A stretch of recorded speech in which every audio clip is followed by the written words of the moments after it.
Jusqu'à présent, nous avons parlé de la puissance nécessaire pour le chauffage, les déperditions d'un bâtiment. Ici, nous devons regarder également au niveau de la production d'eau chaude sanitaire, parce que une pompe à chaleur va travailler sur un réservoir d'eau chaude sanitaire et une pompe à chaleur va avoir une puissance généralement inférieure à une chaudière classique, donc il faudra tenir compte de ces différents paramètres.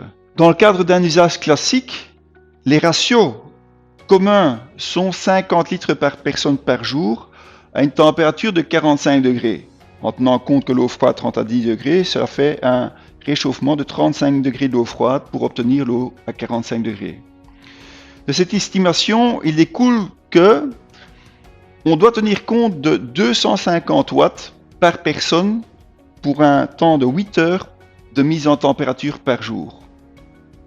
Ce surplus de puissance ne doit être pris pour compte qu'à partir du moment où la puissance de chauffage supplémentaire est supérieure à 20% à la demande de chaleur.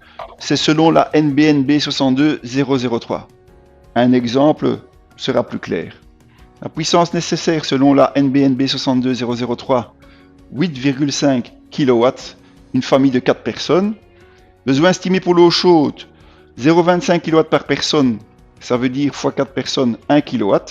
1 kW représente moins de 20% de la puissance nécessaire en chauffage.